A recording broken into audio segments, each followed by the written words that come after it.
Salut, moi c'est Charles Ariel. J'aide les gens à reprendre les commandes de leur vie. Et aujourd'hui, je te fais une vidéo sur la prison dorée. Alors, qu'est-ce que c'est la prison dorée? Tu as peut-être déjà entendu parler de cette expression. Dans notre vie, en fait, on passe beaucoup de temps à repeindre les barreaux de notre prison dorée pour qu'elle soit plus confortable, plus belle. Je répète, souvent, on passe beaucoup de temps à repeindre les barreaux de notre prison dorée. C'est-à-dire que on est enfermé dans quelque chose, on est enfermé dans un schéma, on est enfermé dans une relation avec quelqu'un, on est enfermé dans un travail qui nous plaît pas, on est enfermé dans une situation qui nous convient pas. Et au lieu de sortir de cette situation et de dire stop, c'est bon, j'arrête, et de sortir de sa prison, bah en fait, on passe notre temps à repeindre, endorer les barreaux de notre prison, pour nous faire croire qu'en fait, la situation dans laquelle on vit, bah en fait, c'est pas si terrible, c'est supportable, c'est pas hyper bien, mais quand même. Et en fait, on passe notre temps à faire ça. On passe notre temps à prendre des demi-décisions au lieu de prendre des vraies décisions et à se dire, bah ok, ce travail, il me plaît pas. Mais si ce travail ne te plaît pas, tu as deux solutions. Soit tu repeins les barreaux de ta prison, et puis bah tu te dis, non, mais finalement, c'est pas trop mal. Non, mais je gagne bien ma vie en fait. C'est chiant, mais je kiffe pas du tout, mais j'ai un salaire confortable. Et puis je vais demander cette augmentation, comme ça je pourrais me dire un peu plus que ouais finalement ce boulot il est pas si mal que ça. Ou bah du coup je vais faire une formation, ça va me distraire un petit peu, et puis ça va me faire sentir un peu plus de maîtrise dans mon travail. Un travail que j'aime pas, hein, mais je vais me sentir un peu plus de maîtrise. Et jusqu'à ce que tu arrives à un moment où bah ta prison c'est le luxe quoi.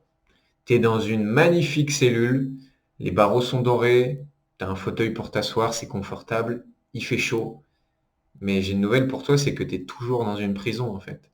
Même si ta prison elle est confortable, t'es toujours dans une prison. Euh, donc le message que je veux faire passer, c'est au lieu de repeindre les barreaux de ta prison, juste ouvre la porte et sors de la prison. Ça demande plus de courage, c'est sûr et certain, mais c'est la différence entre je sors de ma cellule, je quitte ma prison, ou alors juste j'enjolive un petit peu la situation qui ne me plaît pas, mais en fait je reste dans la même situation. Pour te donner un autre exemple, ça pourrait être, bah, je suis en couple, je suis dans une relation, bon, ça se passe pas trop mal, je sais que c'est pas la personne qu'il me faut, mais ça se passe pas trop mal. Et au lieu de sortir de cette prison-là, qui au final bah, m'empêche un peu d'évoluer, m'empêche de devenir une meilleure version de moi-même, bah, au lieu de dire c'est bon, je sors de cette prison, j'arrête la relation, bah, ça va être non, mais on va organiser plus de sorties ensemble. On va aller plus au cinéma, plus au restaurant. Je vais lui faire plus de cadeaux. Comme ça va améliorer notre relation, qui est à la base fondée sur un truc qui est pas solide, puisque cette relation, je me rends bien compte que bah, c'est pas la relation qu'il me faut.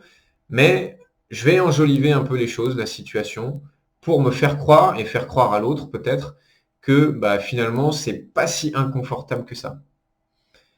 Bah, le problème de ça, c'est qu'un jour tu vas travailler dans un an, 5 ans, 10 ans, 15 ans, et puis tu te diras, bon, c'est vrai que la prison est pas mal, c'est sympa, l'intérieur est sympa, c'est cosy, la déco a été refaite, mais en fait, bah, je suis toujours pas allé dehors, quoi. Je suis toujours à l'intérieur de ma cellule et ma liberté, je l'ai pas. Donc soit tu attends 15 ans, et tu te donnes beaucoup de temps et d'énergie à repeindre les barreaux et à te faire une super prison autour de toi, dans une situation qui à la base te convient pas, mais que tu vas essayer d'enjoliver. Soit tu te dis, bon, bah, ça me convient pas, c'est stop, j'ouvre la porte de la prison, je sors. Ça, c'est inconfortable. Ça demande une certaine dose de courage. Et tu peux le faire d'un coup, tu peux le faire petit à petit, mais ça commence par une décision. Pas une demi-décision de j'aime pas trop, donc je vais essayer de mettre un pot de peinture, quoi. Mettre un peu de peinture pour que ce soit un peu plus beau. Non, non, tu peux mettre un peu de peinture, le tableau, ce sera toujours le même. Peut-être tu vas l'enjoliver un peu, mais si tu n'aimes pas le tableau à la base, tu l'aimeras pas à la fin, même si tu l'enjolives. Par contre, si tu changes de tableau, là, tu peux avoir la possibilité d'avoir un tableau qui te plaît et tu n'auras même pas besoin de passer du temps ou de l'énergie ensuite à redécorer. Tu n'auras pas besoin puisque ce sera déjà un truc que tu aimes. Je suis curieux de voir comment tu réagis à cette vidéo, ce que tu en as pensé et et que tu me donnes des exemples de toi, de prison dorée que toi tu pourrais avoir dans ton travail, dans tes relations, dans ta vie financière, dans n'importe quel domaine de ta vie. Voilà. J'espère encore une fois que ça t'a apporté de la valeur. À bientôt.